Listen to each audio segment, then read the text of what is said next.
Hi, everyone, and welcome to another episode of Uplifting Solutions. Today, we have another expert with us. It's Jim Sheehan. Hi, Jim. Hi, Sonia. Let me introduce you to Jim. He is the chief of the Charities Bureau for New York State. Jim has graduated from Swarthmore, right? Did I say that right? I got tongue-tied there. Swarthmore College and Harvard Law School. So welcome, Jim, once again. Well, thank you, Sonia. Good to be here. And tell me, or tell them actually, us, what is the purpose of the New York State Charities Bureau? So going back to 1602. Oh my, okay. Queen Elizabeth decided that charities needed regulation, and she put her chancellor in charge of that responsibility. And Seriously? Seriously. Oh, okay. And defined what charities were and explained that the chancellor was responsible for making sure that charitable beneficiaries receive the benefits of charitable contributions. So we are the direct descendant of that chancellor from 1602. And wow. that law has remained for 400 years, sort of at the end of its trial period, but it still seems to be working. Okay. And so the Charities Bureau in New York is one of the largest in the country because our charitable sector in New York is the largest in the country. 1 out of every 6 people in New York State who works in the private sector works for a charity, which is more than anywhere else.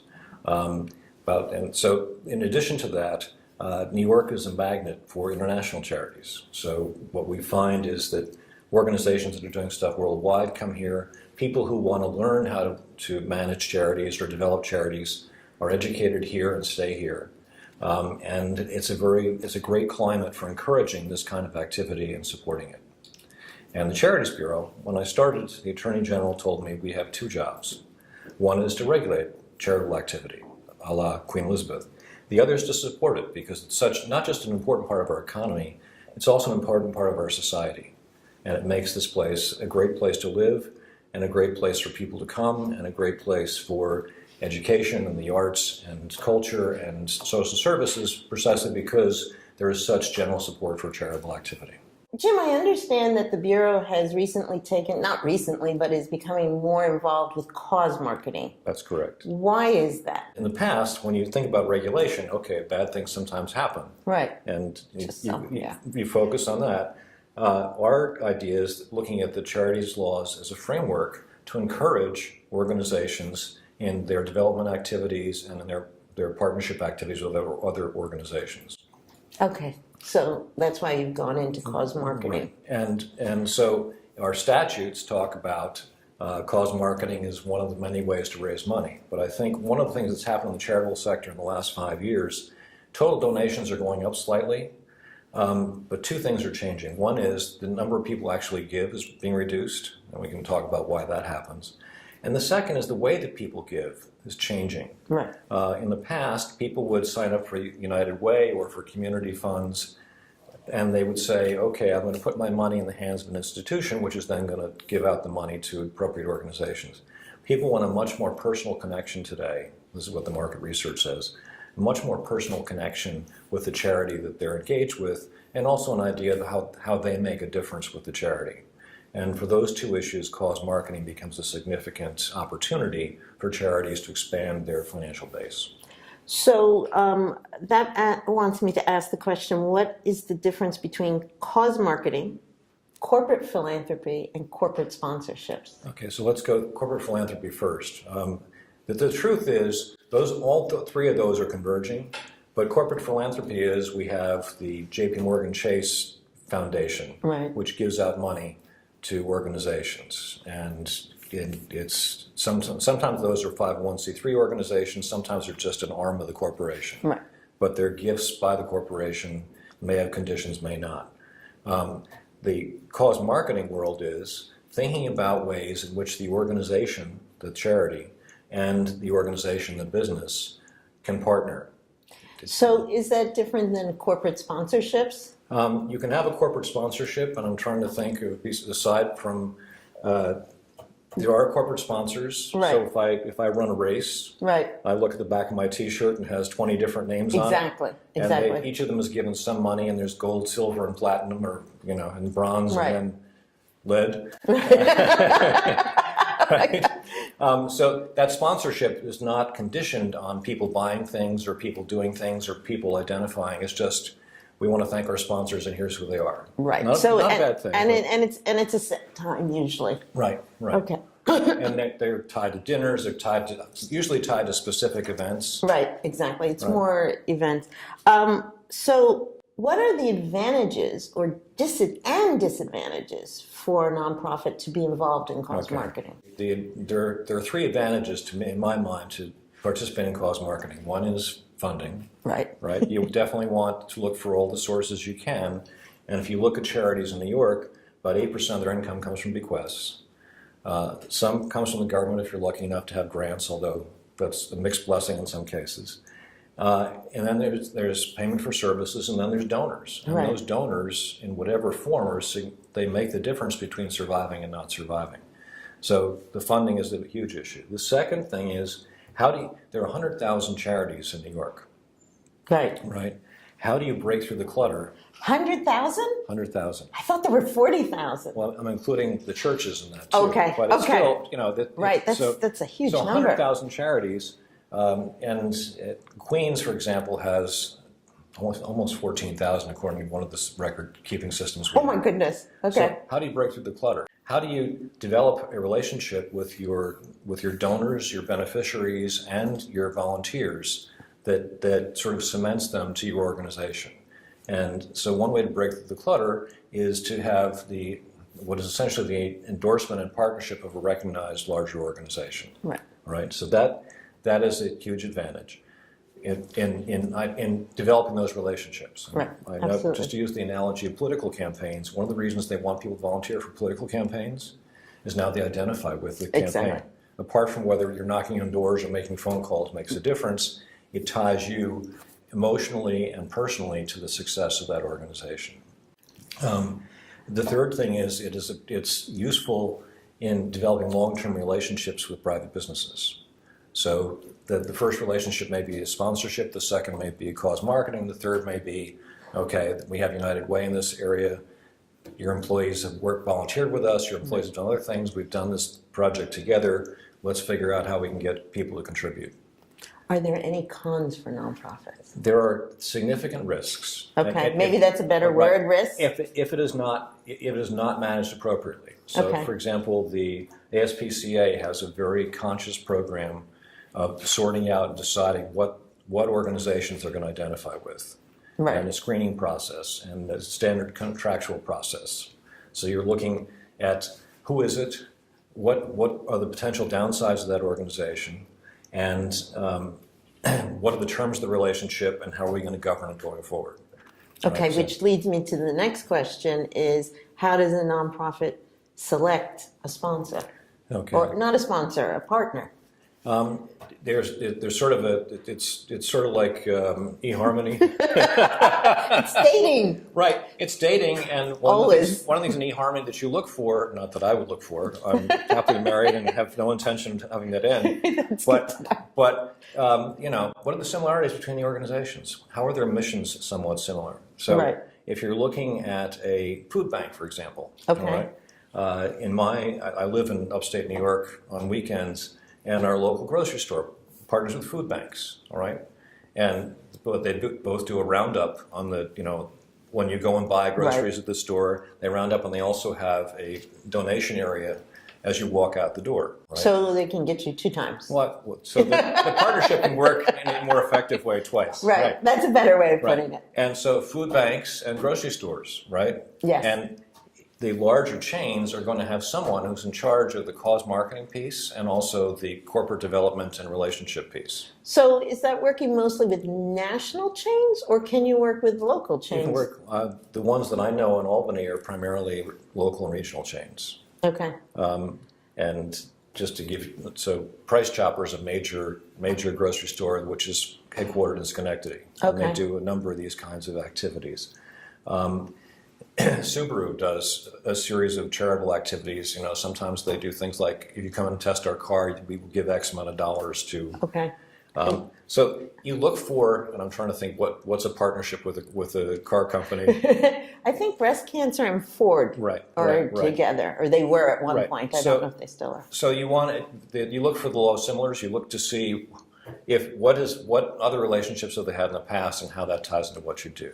So Do you also look for how much of a percentage and how is that decided? I mean, if I buy this pen and it's $2, how much of that $2 goes to? So the ones I don't like, and again, this isn't the law, this is my opinion. I buy a sticker from you that says support Easter seals, right? Right. I pay $5 for it. I'm picking Easter seals as a As generic just an charity. example, right? So then there's a guy who has pens, and he goes around the stores. He puts the pen dispenser in each of the stores, and then he gets all the money that's put in. Okay. That's bad on like 4 different levels. Okay. Right? Because number one, all the money the charity's getting is that initial sale. Number two, capturing how much money actually was put in. We have no We idea. have no idea, so you can't capture what the effectiveness is. Third, you're not transparent in how this is being handled with respect to your donors, and that can come back and bite you because people want to know when they get money that there is a good result. And fourth, you're using the good faith and the trust of the retailers where that thing is placed, and you're not managing the relationship sufficiently. So then is it up to the nonprofit or the company to manage this relationship? Yes, both. So Yes, both. Yes. So if I'm a relationship manager for a major company, I want to be able to show internally that this relationship has positive benefits. So I'm going to look for metrics to do that. Right. One is, do I sell more product? Right. But a lot of these are more relationship driven, and so you want to be able to say, how does it raise awareness of the brand? How does it affect people's positive impression of the brand? What events have we done that we can say are milestones in making this work? So it's not just saying, buy a Starbucks cup, get 5 cents. Right. We want to, I have 2 brothers in the beer business, right? Okay. And so when they have beer promotions, Right, They're absolutely. in Texas, so it doesn't help the New Yorkers, but beer promotions, it's not just about saying to the bar, if you sell so many gallons of Shiner beer, I'll give you X. You have to have events that wrap around the product and the relationship. So just to be clear, because I actually there's a bar. So we go there for an event, Right. and the proceeds from that night, part of it is Right. donated to the event. Exactly. But proceeds in general don't get donated Right. to. Is that what you're saying? That's right. Okay. Okay. Now, but in his case, what it means is because there's an event, the bar will sell more of their beer. Right. But it also means because of the event, more people will be attracted to the bar. So there's Right. a mutual benefit to that. Absolutely. And that's essentially. It's a win-win for Right. everybody. Right. So the temptation is to say, I just want to get my 5 cents out of every sale, but you have to think about what can we do together that will promote both the marketing opportunity and the charity. So what you're saying is that cause marketing is not just about the funding, it's also about the relationship, because you want to expand that relationship. Exactly. Beyond, So right. new customers are the hardest ones to get. Right. Existing customers, expanding the relationship is much easier. Yes, And that's absolutely, so always. So that's the theory. And so you don't want to leave people with the impression that you just sign a contract and then money comes pouring in the door. You've got to think about, is it aligned with your mission? So if you're the American Lung Association, obviously tobacco companies are not a good Right, choice. exactly. Right? If you are ASPCA, I probably wouldn't ally myself with Oscar Mayer. Right. Even though they're not Right, they're not necessarily bad, but they're it's a meat Right, company, right? Exactly. And so that kind of clearance, and I think for that, when you enter these relationships, the board should be involved because the reputation of the organization is critical, and you need to make sure, is this consistent with what we want to do? So there has to be a contract. Yeah, we'll get, yes, Okay. good point. So, but the first thing is, I'm the development person, the executive director, is this a good idea with our reputation Right. and our mission? And you want to make sure that the board is on board with it because you don't want them to find out after the fact that you signed up Correct. with Beef and Beer with the Pagans Motorcycle Club. Because, Right, exactly, exactly. Or you don't Not want that they're bad somebody people, on the but- board to go out on their own Exactly. and bring, right, okay, go ahead. Then that's a good point. You want to make sure that people are not freelancing on these kinds of activities, that there is a clearance process. Just as a good charity has a gift acceptance policy, Right. you should have a relationship policy that's clear.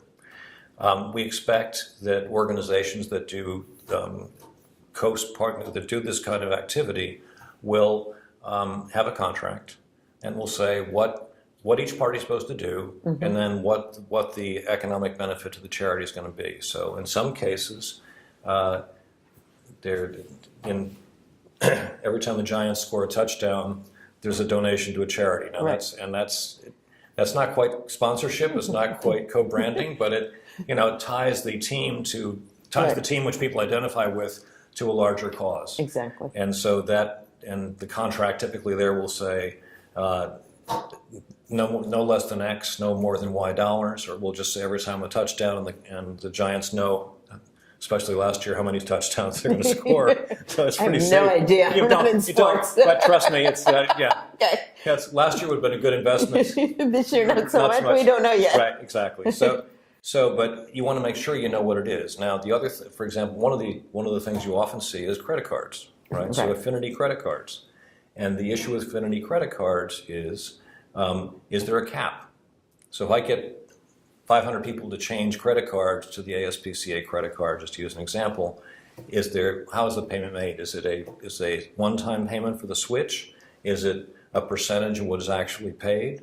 And you want to be active in negotiating this and saying, this is why it matters to you as an organization, because every time they use the credit card, it identifies you as someone who cares about the cause, but it also identifies the credit card as one that is tied to the organization. So the negotiation phase. Right. Go ahead. You can go on the internet and find out what people are paying. Okay. And but you want to make sure in your materials with your members and with your donors that they know what the transaction is going to be. So that a certain percentage is going to whatever. Right. So that makes me ask a question, which is, who does the marketing for this partnership? And we talked about the event approach as one option.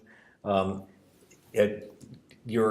company that is the partner of the charity should have a marketing plan.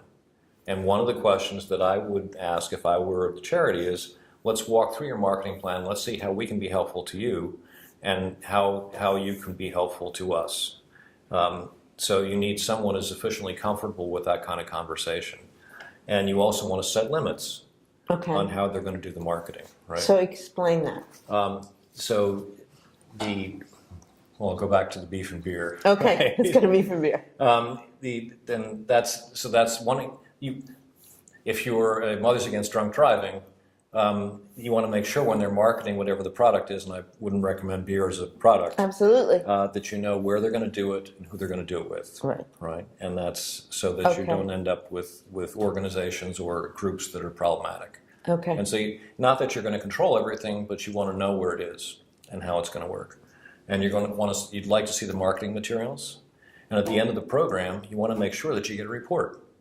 And by the way, our statute says we don't look at these, we don't get these reports, but you should get a report that says what the revenue was, what the split was supposed to be, and here's how much you're going to get. And what reports do you get? With commercial co-ventures, the only report we get is your 990 that says we took in X amount of dollars, does not identify it to a specific development campaign. Okay. So the key here is, it's what we want to give is to some degree a cookbook, and there's guidance on our website on commercial co-ventures. We want to give people a cookbook so that they think about the stuff that matters, and that they protect the interest of the charity, and they protect the interests of beneficiaries. Yeah, that's very important. Yeah. Transparency too. Exactly. Can you give some examples of maybe a successful campaign? Okay, so we talked about the branded credit cards. Right. Relatively common, especially now. If you go to Home Depot or Hannaford's or some of the smaller chains, they'll have a roundup program, identify with a specific charity, often a food bank for the grocery stores. And we talked about drop the money as you go out. There are sponsorships for specific grocery products, for example, that some will give so much per purchase that you make. And again, in the organization, these are aligned with their other marketing activities, but you need to think creatively about what you can bring. And again, looking for similars in other areas works very well. Do you want to give an example of one that's not successful? Or not? I go back to beef and beer, motorcycle clubs, but Okay. some of them just they don't catch fire. And the thing about development is, I'm sure your listeners know, is that it's often hard to predict in advance Right. what's going to be successful, and there's a whole you can go to the NYU master's program and they'll give you 15 ways to look at that. I want to be supportive of charities. Some have been unsuccessful, but I think that's an education in what, we tried that, it didn't work, let's try something else and keep an open mind about it. Okay, so you're basically saying in choosing your partner, it may or may not be a successful match for many reasons. Alignment would be the priority, but for many other reasons, so it may not work, but don't give up, try another partner. Right. And so pharmaceutical companies Right. they have lots of money because of the nature of the product. You have to think very carefully about your beneficiary and donor base and how that company ties in with what you're trying to accomplish. And that's a more involved conversation. Definitely. Yeah. So, well, thank you, Jim. Is there anything you'd like to add that I haven't asked you? One of the things that I've seen in organizations is that interns and very new people to the organization can sometimes see things more clearly because their vision is lateral as opposed to vertical. Okay. And so they will have seen other successful campaigns or identified personally with successful campaigns, and you can look at those ideas and say, okay, that worked for somebody else. What do people care about, right? And what is it that people care about in our organization that lends itself to this kind of promotion? One of the challenges, though, is a lot of organizations in New York that do very good work are advocacy organizations, and that's a much tougher thing to take on. If you're talking about the arts, if you're talking about animal protection, if you're talking about food banks, they're sort of universal values. Some of them more sensitive. Social services. Right. I think that a lot of them are universal, but not all. And advocacy organizations trying to make a difference in society, that's a much tougher lift, Combination. right? To say what kind of organizations will identify with us. Subaru does LGBT causes. Not every company is going to do that. Right. Right. So And it's interesting because Subaru, when you look at it, it's a car, and what's that got to do with LGBT? Of course, there's a reason, et cetera, but when you look at it, you would not naturally put that alignment. But they've spent 20 years developing that as part of their brand identity. Right. And again, so it may not be the obvious thing. Exactly. But you want That to was my look, point. if you're thinking of your partner, what have they done before and how do they identify themselves in the marketplace? Starbucks, one of the reasons that the most recent Starbucks event, we're talking a week after the Philadelphia restroom arrest, is they've cultivated this reputation for a very long time of being relatively progressive and bring people along and help them out, and that was inconsistent with it. So they are then looking for ways to reaffirm what they think is their brand identity, and which can be a challenge. Right, and for the nonprofit that may have partnered with it, it may cause a backlash to them. That's correct. But if Starbucks or any company is able to overcome it, it may actually increase donations at another step. Yeah. Well, and I think one of the things you see with all kinds of product and brand problems is it's not so much what happened, it's how you address it after it happened. So one of the things that I've seen is one of the best times to approach an organization is when they've just had some difficulties. Right? Interesting. Right? Interesting. Because that's the moment at which they have to think about new ideas and new approaches and what's the right thing to do here. Thank you, Jim. This has been interesting. Thank you, Sonia. This was fun. Good. I'm glad you did this. Thank you, everyone, for joining us. And as always, keep smiling because you make the difference.